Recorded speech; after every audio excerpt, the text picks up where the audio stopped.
بسم اللہ الرحمن الرحیم۔ السلام علیکم۔ ایران میں طاقت کے کھیل میں علماء کا مرکزی نہ صحیح مگر بہت اہم کردار رہا ہے۔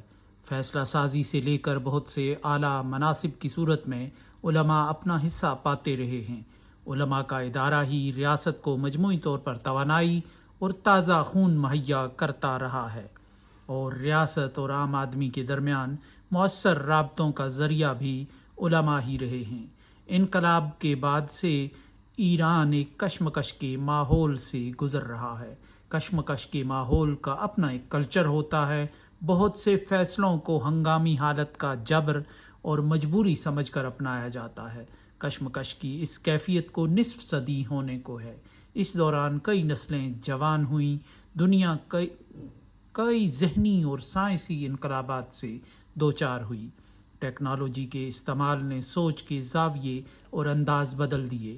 اس دوران سرد جنگ بھی ختم ہوئی اور اس کے نتیجے میں دنیا میں ایک نئی تقسیم ابھر کر سامنے آئی۔ ٹیکنالوجی کی ترقی نے دنیا کو ایک عالمی گاؤں میں بدل دیا۔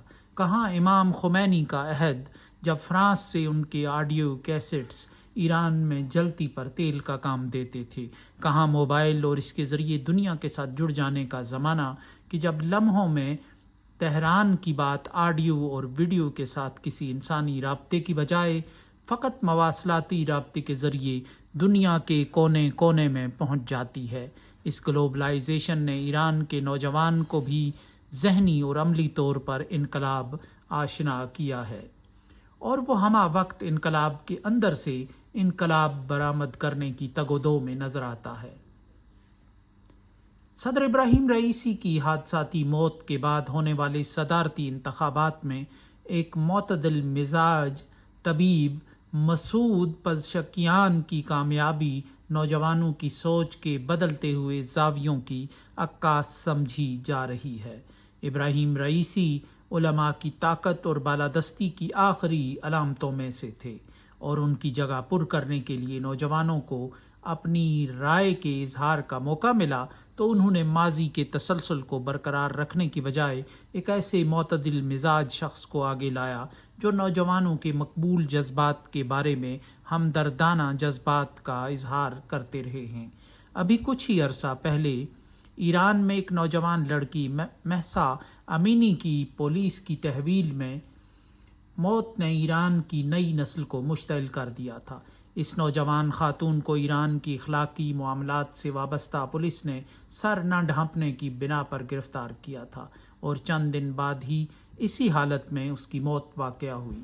اس کے بعد ایران میں احتجاج کا سلسلہ چل نکلا، اور فطری طور پر نوجوانوں کے احتجاج کا رخ اسی قوت کی جانب تھا جو براہ راست اس میں شریک تھی۔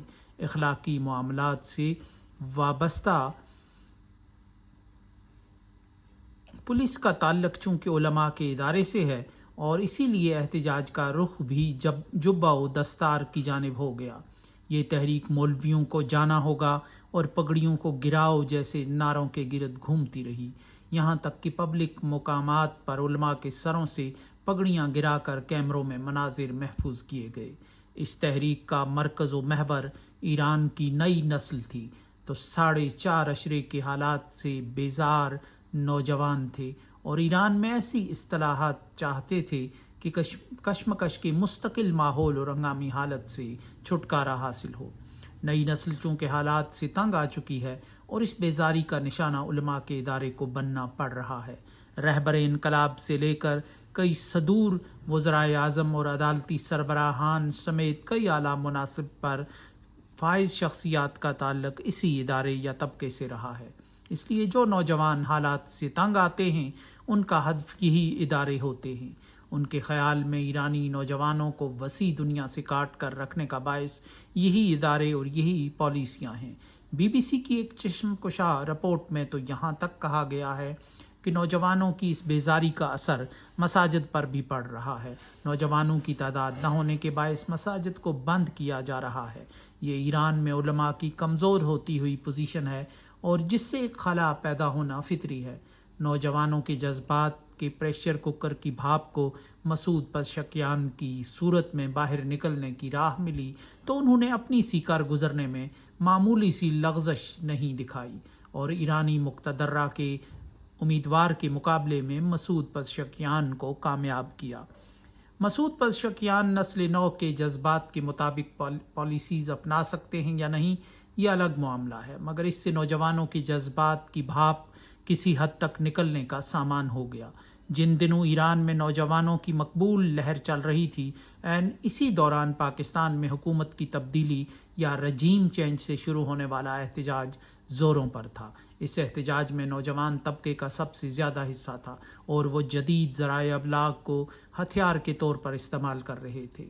پاکستان میں چونکہ 75 سال سے اسٹیبلشمنٹ کا رول بہت مرکزی ہے، اس لیے نوجوانوں کے جذبات کا رخ بھی فطری طور پر اسی جانب تھا۔ نوجوان نسل کو ایک ایسی مہم میں اسٹیبلشمنٹ کا دست و بازو سمجھا جاتا تھا، ہر ایسی مہم میں اسٹیبلشمنٹ کا دست و بازو سمجھا جاتا تھا، مگر پہلی بار مقتدرہ کی بنیادوں سے نوجوانوں کی اینٹیں سرک گئیں۔ اس لیے مقتدرہ نے اپنے بیانیے کو آگے بڑھانے اور مقبول بنانے کے لیے جو بھی میزائل داغا مس فائر ہو کر رہ گیا، یہاں تک کہ قاسم علی شاہ جیسے قادر الکلام موٹیویشنل سپیکر اور کئی جغادری صحافی سب اس میدان میں چلے ہوئے کارتوس ثابت ہوئے۔ اس کی وجہ یہ تھی کہ بدلتی ہوئی دنیا اور ٹیکنالوجی کے انقلاب نے لوگوں کو اپنے حالات کی وجہ جاننے کے شعور سے بہرہ مند کیا ہے۔ لوگ اس موٹیویشنل سپیکر کی تقریر کو کیا کریں جو دنیا میں اپنی کرنسی کی بدترین گراوٹ اور اس کے نتیجے میں معاشی حالات کے بھنور میں گھر کر رہ گئے ہیں اور دائیں بائیں کے پڑوسی ممالک سے کہیں پہنچ گئے ہیں۔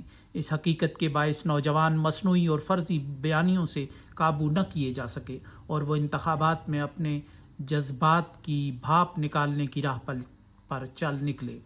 آج حالات یہ ہیں کہ جن سرکاری ٹویٹر اکاؤنٹ سے کیے جانے والے ٹویٹس پر نوجوان ری ٹویٹس اور لائکس کے ذریعے پروانہ وار ٹوٹ گرتے تھے، اب وہی نوجوان ان کی طرف دیکھنا ہی بھول بیٹھے ہیں۔ نئی نسل کے اضطراب اور بے چینی کا حل مصنوعی بیانیوں کے ذریعے تلاش کرنے کی بجائے یا تو ان کے جذبات سے ہم آہنگ ہونا پڑے گا یا پھر ایران کی طرح اس پریشر کوکر کا ڈھکن کھولنا پڑے گا۔ اس کے سوا ایران کی ہی طرح پاکستان کی اسٹیبلشمنٹ کے پاس اس مشکل کا کوئی اور حل نہیں ہے۔